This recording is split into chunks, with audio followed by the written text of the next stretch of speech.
Fakultas Usuluddin Adab dan Dakwah, Prodi Bimbingan Islam kelas A dengan NIM 30524025. Sebelumnya, terima kasih atas waktunya Bapak Adib selaku dosen pengampu mata kuliah Sejarah Peradaban Islam, dan halo teman-teman yang sedang menonton video ini. Tujuan saya membuat video ini adalah untuk memenuhi tugas UTS Sejarah Peradaban Islam, yang dimana nanti akan membahas 6 materi yang sebelumnya sudah dibahas di kelas. Yang pertama, keywordnya kegelapan. Kenapa saya bisa menyebut masa ini sebagai masa kegelapan? Karena Arab sebelum Islam masuk itu disebut dengan masa jahiliyah, yang dimana masyarakatnya dianggap berada di dalam kebodohan, tidak bermoral dan tidak beretika. Terus yang kedua, Arab sebenarnya itu kaya perkembangan di berbagai bidang. Yang pertama, bidang sosial.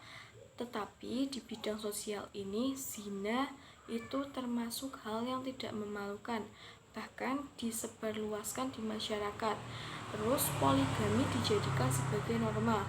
Yang kedua, bidang budaya, di mana masyarakat Arab pada masa ini banyak yang menyembah patung-patung berhala. Terus yang ketiga, bidang politik, di mana masyarakat Arab pada masa ini sering perang antar suku. Terus yang keempat itu keagamaan. Sebenarnya Arab itu sudah meyakini satu Tuhan, yaitu Allah Subhanahu wa Ta'ala, dan ajaran dari Nabi Ibrahim serta Nabi Ismail. Tetapi ajaran suci itu ternodai oleh yang namanya tahayul, sampai menyekutukan Allah, syirik.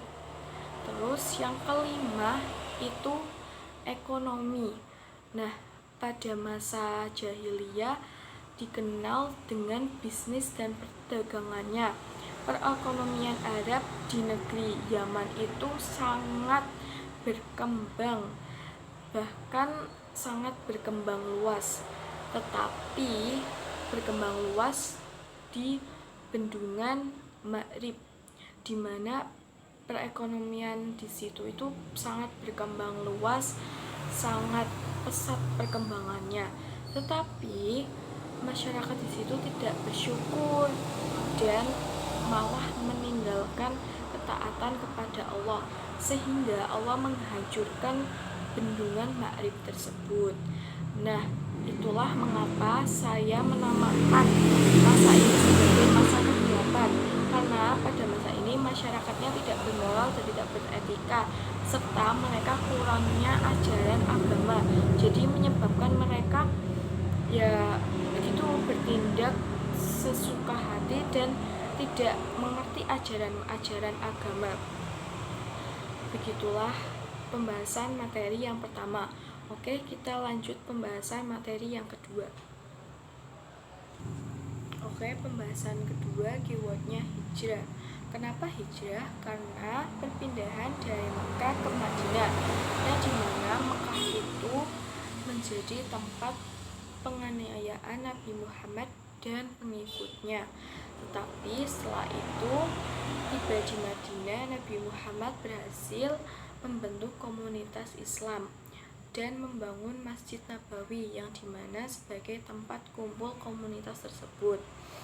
Akan tetapi setelah melewati rintangan-rintangan tersebut, setelah melewati keberhasilan membangun komunitas Islam dan membangun Masjid Nabawi, ada dampak yang harus dihadapi komunitas Muslim komunitas Islam tersebut. Dampak dari keberhasilan tersebut yaitu yang pertama, harus menghadapi ancaman dari kaum Quraisy. Terus yang kedua, melakukan perang penting seperti perang Badar dan perang Uhud. Oke, kita lanjut ke pembahasan yang ketiga. Pembahasan ketiga, keywordnya kepemimpinan. Setelah Rasulullah SAW wafat, Abu Bakar menjadi khalifah, dipilih menjadi khalifah melalui musyawarah oleh kaum Muhajirin dan kaum Syiah. kaum Syiah sebenarnya menantang bahwa Ali bin Abi Thalib yang pantas untuk menggantikan Rasulullah karena beliau adalah keluarga dari Nabi. Tetapi hal tersebut dapat ditangani oleh Abu Bakar karena Abu Bakar merupakan orang yang sangat dekat dengan Nabi karena beliau pernah menjadi imam sholatnya. Keberhasilan kepemimpinan Abu Bakar ada 5.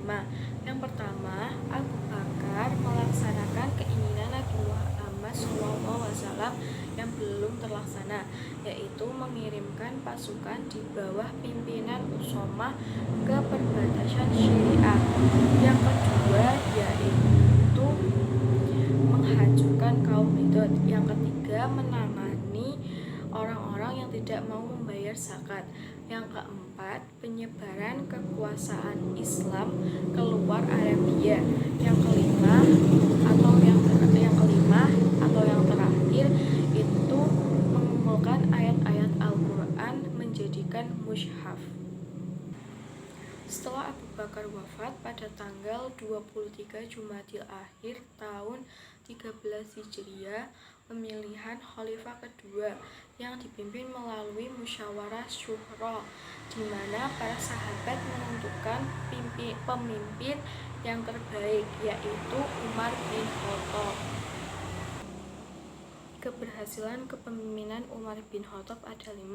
Yang pertama, Umar bin Khattab mampu memperluas wilayah yang sebelumnya dikuasai oleh 2 kerajaan, yaitu kerajaan Persia dan kerajaan Romawi. Yang kedua, sistem administrasi ditata dengan baik. Yang ketiga, berhasil membuat kalender Hijriah. Yang keempat, berhasil memajukan keilmuan Islami, dan yang terakhir berhasil membuat lembaga-lembaga yang dinaungi Hasanah Islami.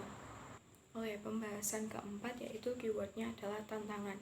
Kenapa tantangan? Karena pada masa kepemimpinan Utsman dan Ali yang paling menonjol yaitu tentang tantangan yang dihadapi mereka pada saat menjadi seorang pemimpin setelah diangkat menjadi seorang pemimpin.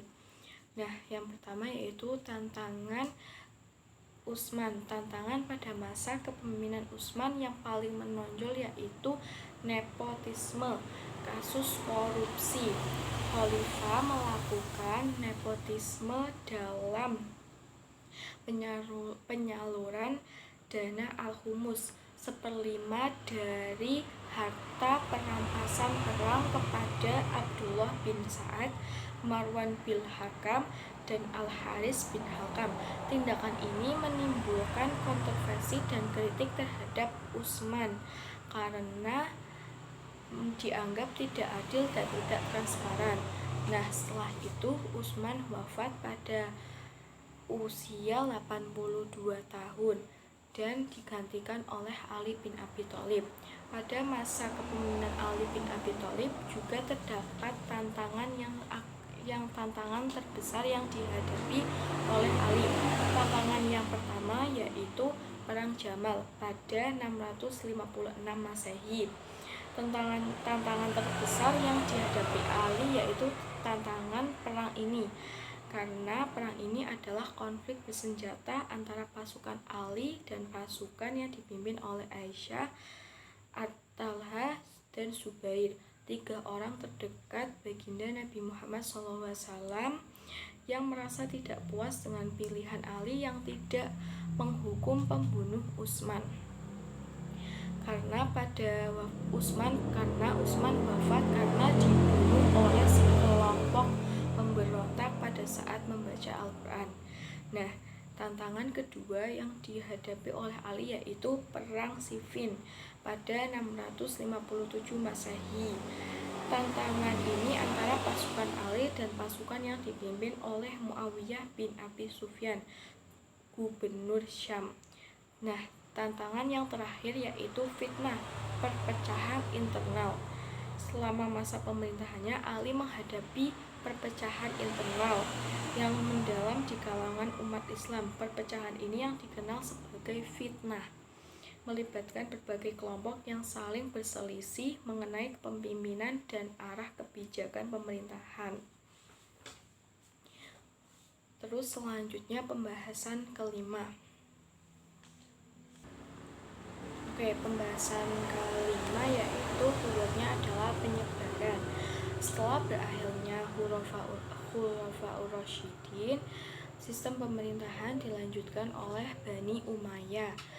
Nah, kenapa saya memilih penyebaran sebagai keyword? Karena Bani Umayyah menyebarkan, karena Bani Umayyah mempermainkan peran besar atas penyebaran Islam melalui sistem politik dan administrasi di berbagai negara seperti Afrika Utara, Spanyol, hingga Asia Tengah. Mereka menyebarkan Islam melalui sistem politik dan administrasi. Setelah hampir satu abad memerintah, Bani Umayyah telah mencapai kemajuan oleh khalifah yang berkuasa pada saat itu. Nah, yang pertama yaitu perluasan wilayah, yang kedua yaitu bidang politik kenegaraan, yang ketiga bidang pemerintahan, yang keempat bidang kemiliteran, yang kelima bidang ekonomi, dan yang keenam yaitu bidang pendidikan, di mana pada bidang pendidikan ini berkembang ilmu, yaitu pertama ilmu qiraat, yang kedua ilmu tafsir, yang ketiga ilmu hadis, yang keempat ilmu fikih, yang kelima ilmu nahwu, dan yang keenam ilmu tarkib. Setelah kekuasaan Umayyah berakhir karena ketidakpuasan berbagai kelompok termasuk kaum Abbasiyah, kemudian menggulingkan dinasti ini dan mendirikan Daulah Abbasiyah. Nah, setelah ini pembahasan Bani Abbasiyah. Setelah kekuasaan Umayyah berakhir karena ketidakpuasan berbagai kelompok, terutama kelompok Bani Abbasiyah, yang kemudian menggulingkan dinasti Umayyah dan mendirikan Daulah Abbasiyah. Nah, ini pembahasan terakhir yaitu tentang Bani Abbasiyah, yang dimana keywordnya adalah keemasan. Pada masa ini merupakan masa pemerintahan umat Islam dan mewakili zaman keemasan serta kejayaan peradaban abadi umat Islam. Masa Bani Abbasiyah memiliki kekayaan tanah yang sangat tinggi dan pusat peradaban Islam mengalami kemajuan pesat, dan saat ini telah melahirkan seorang dokter seperti Ibnu Sina dan Ibnu Rusyid, dan juga melahirkan pendidikan umum dari umat Islam baik ilmu pengetahuan maupun ilmu kedokteran.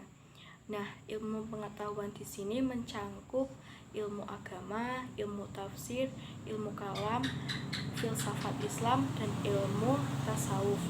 Masa Abbasiyah menciptakan fondasi bagi banyak perkembangan yang memengaruhi dunia hingga saat ini, menjadikannya salah satu era paling berpengaruh dalam sejarah Islam dan dunia. Namun, masa Abbasiyah juga mengalami kemunduran. Ada 5 faktor yang menjadi alasan mundurnya Bani Abbasiyah. Yang pertama yaitu persaingan antar bangsa Khalifah Abbasiyah. Yang kedua yaitu merosotnya ekonomi.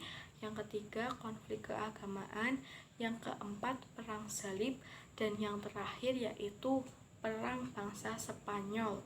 Serangan tentara Mongol ke wilayah Islam menyebabkan kekuasaan Islam menjadi lemah, apalagi serangan Hulagu Khan dengan pasukan Mongol diadap menyebarkan kekuasaan Abbasiyah menjadi lemah dan akhirnya menyerah.